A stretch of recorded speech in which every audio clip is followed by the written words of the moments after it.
এক ঢিলে দুই পাখি মারল ভারত। কিভাবে আজকে সে কথা আপনাদের বলবো। Pakistan size, Bangladesh tight. আর কোনোভাবে স্থলবন্দর দিয়ে ভারতবর্ষের এই সেভেন সিস্টার্স, যেই সেভেন সিস্টার্স নিয়ে ইউনিস মিয়া এত বড় বড় কথা বলেছিল, সেগুলো বন্ধ হয়ে গেছে। পাকিস্তানে ইসলামিক সন্ত্রাসবাদী জঙ্গি যে রয়েছে তা নয়, বাংলাদেশেও ইসলামিক সন্ত্রাসবাদী জঙ্গিরা রয়েছে।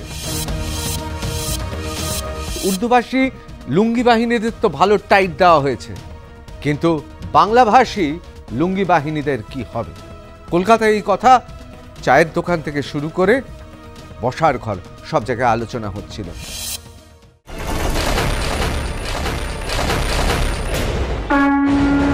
নমস্কার, আমি ঋতব্রত ভট্টাচার্য। শুরু করছি রণক্ষেত্র। এক ঢিলে দুই পাখি মারল ভারত। কিভাবে আজকে সে কথা আপনাদের বলবো। আপনারা সবাই জানেন, যখন পাকিস্তানের ইসলামিক সন্ত্রাসবাদের বিরুদ্ধে আমাদের লড়াই চলছে, সংঘর্ষ চলছে, তখন অনেকে মজা করে বলেছিলেন, কিন্তু ভেতরে অনেকের ইচ্ছে ছিল যে সবকটা মিসাইল পশ্চিম দিকে না গিয়ে দু একটা তো ভুল করে পূর্ব দিকে পড়তে পারে, অর্থাৎ বাংলাদেশের দিকে। আসলে আমাদের মধ্যে অনেকের ক্ষোভ রয়েছে, চাপা ক্ষোভ রয়েছে। তার কারণ শুধুমাত্র পাকিস্তানে ইসলামিক সন্ত্রাসবাদী জঙ্গি যে রয়েছে তা নয়, বাংলাদেশেও ইসলামিক সন্ত্রাসবাদী জঙ্গিরা রয়েছে। আমরা সবাই জানি, দেশ বিভাগের সময় তারা এদেশের হিন্দু বাঙালি যারা ওপার বাংলা থেকে এসেছে, কত গণধর্ষণের ঘটনা, কত খুনের ঘটনা তারা ঘটিয়েছে। সুতরাং তাদের হাত রক্তের রাঙা। আমি এটা জানি যে বাংলাদেশেও শুভবুদ্ধি সম্পন্ন মানুষ আছেন, উদার মানুষ আছেন, কিন্তু তাদের সংখ্যা কত? এই মুহূর্তে বাংলাদেশে দাপাদাপি করছে কারা? দাপাদাপি করছে সেই সব ইসলামিক জঙ্গি মৌলবাদী। এই শাহবাজ শরীফ, অনেকে বলছেন এই উর্দুভাষী এই লুঙ্গি বাহিনী, কোট আনকোট উর্দুভাষী লুঙ্গি বাহিনীদের তো ভালো টাইট দেওয়া হয়েছে, কিন্তু এই বাংলাদেশের ইউনিস মিয়া অর্থাৎ বাংলাভাষী লুঙ্গি বাহিনীদের কি হবে? কলকাতায় এই কথা চায়ের দোকান থেকে শুরু করে বসার ঘর সব জায়গায় আলোচনা হচ্ছিল। ঠিক সেই কথা যেন ভারতের প্রধানমন্ত্রী মাননীয় নরেন্দ্র মোদী শুনতে পেয়েছেন, আর সেই জন্যেই বাংলাদেশকে এবার টাইট দিয়েছে। কিভাবে টাইট দিয়েছে সে কথা আপনাদের বলবো। পাকিস্তান সাইজ, বাংলাদেশ টাইট, অর্থাৎ এক ঢিলে দু পাখি মেরে দিয়েছে। কিভাবে বাংলাদেশকে টাইট দেওয়া হয়েছে সে কথা আপনাদের বলবো, কিন্তু তার আগে একবার মনে করিয়ে দিই, এই ইউনিস মিয়া তিনি চীনে গিয়ে কি বড় বড় কথা বলেছিলেন আপনাদের সবারই মনে রয়েছে। 7 স্টেটস অফ ইন্ডিয়া আর ল্যান্ডলকড। কে বলছেন? ইউনিস মিয়া বলছেন। কারণ আমাদের নাকি 7টি অর্থাৎ 7 স্টেটস, যাদের আমরা 7 সিস্টার্স বলি, তারা হচ্ছে landlocked. Yunus says Bangladesh only guardian of ocean। Bangladesh নাকি শুধুমাত্র বঙ্গোপসাগরের অভিভাবক। ভাবুন, অন্যের বসতবাটি, জন্ম ভিটে কেড়ে নিয়ে এমন অবস্থা হয়েছে এদের, অন্যের যে কোনো জিনিসকে নিজের বলে দেয়। আসলে এদের প্রজন্মের পর প্রজন্মে বাংলাদেশে এরকম ইসলামিক সন্ত্রাসবাদী মৌলবাদী রয়েছে, যার নয়াতম সংযোজন ইউনুস মিয়া। চায়নাকে বলছে, লোভ দেখাচ্ছে, মানে খুবই খারাপ সেলসম্যান আর কি।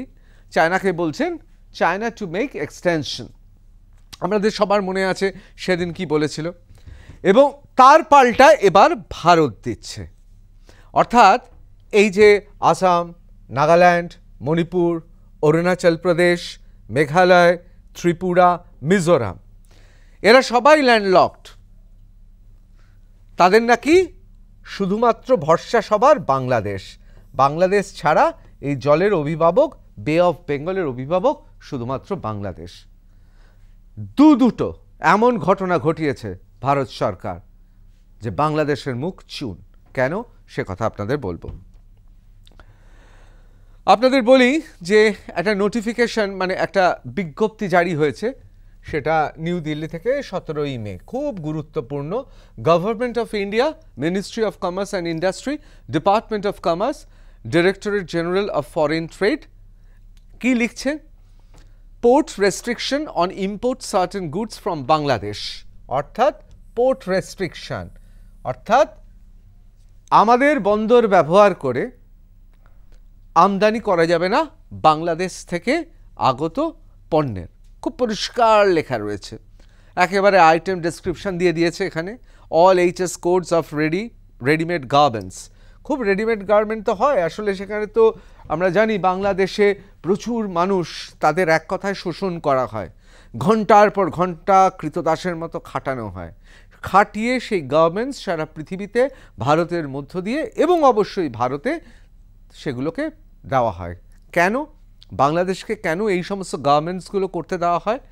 কারণ একটাই, কারণ সেখানকার মানুষকে শোষণ করা যায়, অর্থাৎ সেখানে মানুষের শ্রমের মূল্য সবচেয়ে কম, পৃথিবীতে সবচেয়ে কম।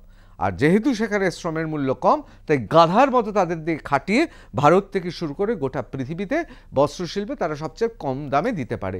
এই জন্য আপনারা জানেন, সেটা নয়াদিল্লি হতে পারে, মুম্বাই হতে পারে, সেটা পৃথিবীর বিভিন্ন জায়গা হতে পারে, কাপড় দিয়ে দেওয়া হয়, ওখানে বসে কাপড়ের কাজগুলো হয়। এবার সেগুড়ের বালি, import from Bangladesh shall not be allowed from any land port, কোনো স্থলবন্দর থেকে। however it is allowed only through Mumbai থেকে এবং কলকাতা সিপোর্ট থেকে, অর্থাৎ নাভা শেভা এবং কলকাতা সিপোর্ট সমুদ্র বন্দর। আর কি কি? Fruit flavoured and carbonated drinks বন্ধ। Imports from Bangladesh shall not be allowed through any, মানে কোথাও নয়, আসাম, মেঘালয়, ত্রিপুরা, মিজোরাম, এলসিএস, চাংড়াবান্ধা এবং ফুলবাড়ি, কোথাও, অর্থাৎ পশ্চিমবঙ্গ, চাংড়াবান্ধা এবং ফুলবাড়ি, কোথাও আর আমদানি করা যাবে না। Processed food items, baked goods, snacks, chips, confectionery, এগুলোও আনা যাবে না। Plastic and PVC finish goods except pigments, dyes এবং দু একটি ছাড়া সমস্ত বন্ধ। উডেন ফার্নিচার সমস্ত কিছু বন্ধ, অর্থাৎ আর কোনোভাবে স্থলবন্দর দিয়ে ভারতবর্ষের এই সেভেন সিস্টার্স, যেই সেভেন সিস্টার্স নিয়ে ইউনিস মিয়া এত বড় বড় কথা বলেছিল, সেগুলো বন্ধ হয়ে গেছে, একেবারে টাইট দিয়ে দিয়েছে। এবং এই মুহূর্তে বাংলাদেশে অনেকের মাথায় হাত পড়ে গেছে। ত্রিপুরা টাইমস কি লিখছে? খুব গুরুত্বপূর্ণ কথা লিখছে, একবার পড়ে নেব। India imposes port restrictions on selected imports from Bangladesh. India has slapped port restriction with immediate effect on the import of certain goods from Bangladesh like ready-made garments, processed food item through any land customs stations, যাকে LCS বলা হয়, and integrated checkpoint অর্থাৎ ICP in Tripura and some other states in the north east. এখানে আপনাদের বলে দিই, এই readymade গার্মেন্টটা আপনাদের বলছিলাম যে শ্রমের মূল্য সবচেয়ে কম বলে, শোষণ করা হয় বলে বাংলাদেশের রেডিমেড গার্মেন্ট সর্বোচ্চ চাহিদা ছিল, বন্ধ। প্রসেস ফুড আইটেম, সেখানেও শ্রম যেহেতু কম, সুতরাং এগুলো কৌটোতে ভরতে হয়, প্রসেস করতে হয়, বিরাট ম্যান পাওয়ার লাগে, অর্থাৎ বাংলাদেশে অনেক মানুষ তারা তাদের কাজ হারাবেন এবং তার চাপ, তার দায় পড়বে বাংলাদেশে এবং আর্থিকভাবে বাংলাদেশ দুর্বল হবে। কতটা দুর্বল হবে, কতটা তাদের ক্ষতি হবে, ভবিষ্যৎ অবশ্যই বলে দেবে। The ban has been imposed on import of all kinds of ready-made garments from Bangladesh. These shall not be allowed entry from any land port. However, these will be allowed through Navi Sheva and Kolkata seaports. Kolkata এবং Mumbai seaport দিয়ে আনা যাবে। তাহলে অনেকে প্রশ্ন করবেন, তাহলে কি আর বন্ধ হলো? কলকাতা সমুদ্র বন্দর এবং মুম্বাই দিয়ে তো ঢুকে যাবে। আরে সেখান দিয়ে যেতে গেলে তার তো একটা দাম আছে, কস্ট আছে। আগে তো খুব সহজে চলে যেত, বিশেষ করে ভারতবর্ষের মিজোরাম বা ধরে রাখুন নর্থ ইস্টে, আসামে এবং আশেপাশের অনেক জায়গাতে, ত্রিপুরা, সেই সব জায়গায় বাংলাদেশের যেহেতু শ্রমের মূল্য কম, তাই অনেক জিনিসপত্র যেত, যেমন চিপস যেত, বিভিন্ন প্রসেসড ফুড যেত, গার্মেন্ট তো ছিলই, কাঠের ফার্নিচার ছিল, এগুলো যেত। এগুলো সব বন্ধ। মার্কেট স্ট্রিটে বাংলাদেশের লোকেরা না আসাতে মার্কেট স্ট্রিটে কয়েকটা দোকান, হোটেলে ক্ষতি হতে পারে, কিন্তু এ ক্ষতির সঙ্গে বাংলাদেশের ক্ষতি তুলনা করবেন না। বাংলাদেশে অনেকে ধেই করে নাচছে, যে ভারতেরও তো খুব ক্ষতি হয়, বাংলাদেশ থেকে লোকে যায় না, একটাও হাসপাতাল বন্ধ হয়েছে, একটাও নার্সিংহোম বন্ধ হয়েছে, একটাও হোটেল বন্ধ হয়েছে, একটাও রেস্তোরাঁ বন্ধ হয়েছে। সুতরাং এটার সঙ্গে এটা তুলনা করবেন না। বাংলাদেশের খুব মজা পায় মাঝে মাঝে যে না আমরা যাচ্ছি না বলে ওখানে ব্যবসা বাণিজ্য হচ্ছে না, কিচ্ছু হচ্ছে না, সব ঠিক আছে। এবার চলে আসি, ইন্ডিয়ান এক্সপ্রেস একটা অসাধারণ প্রতিবেদন বার করেছে। কার ওপর বার করেছে? ভারত সরকারের দ্বিতীয় মোক্ষম চাল, যাতে কাত হয়ে যাবে বাংলাদেশ। কীরকমভাবে?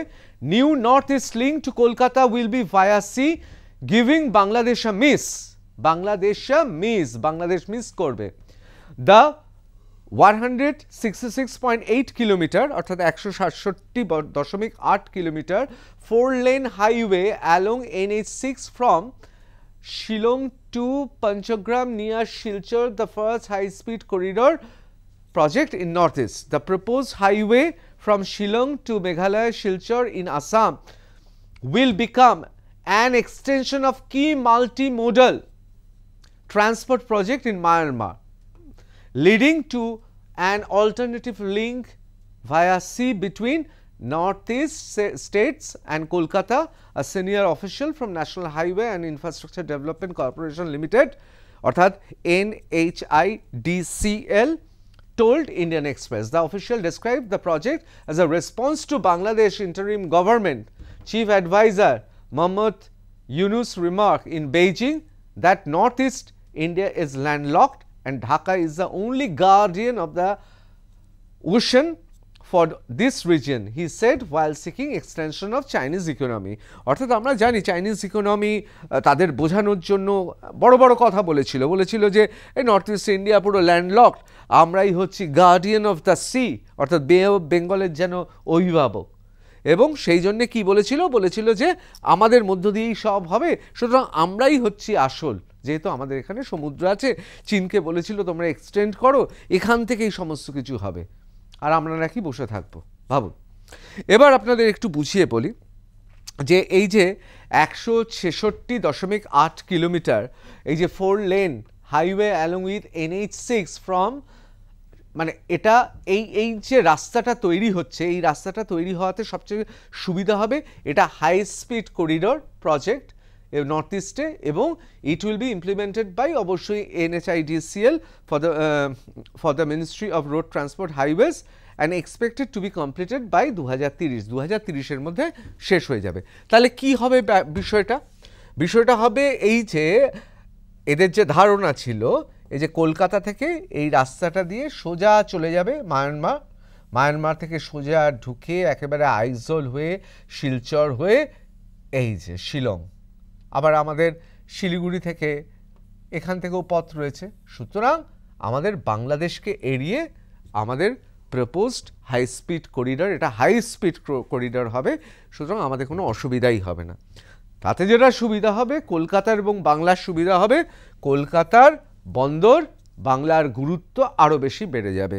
তার কারণ মায়ানমার থেকে শুরু করে নর্থ ইস্ট ইন্ডিয়া এখন আর কোনোভাবে বাংলাদেশের সঙ্গে কোনো সম্পর্ক থাকবে না, আমাদের বরং ব্যবসা বাণিজ্য বাড়বে, অবশ্যই মায়ানমারের লাভ হবে। সুতরাং এক ঢিলে দুটো পাখি মেরে দিয়েছে। এখন প্রশ্ন হচ্ছে ইউনুস মিয়া কী করবে? সেটার থেকেও বড় কথা হচ্ছে এই মুহূর্তে ভারত নজর রাখছে। ওখানেও অনেকে বলেন যে শুধুমাত্র উর্দুভাষী লুঙ্গি বাহিনী যে আছে তা নয়, বাংলাদেশেও লুঙ্গি বাহিনী আছে, কিন্তু সেদিকে কড়া নজর আছে।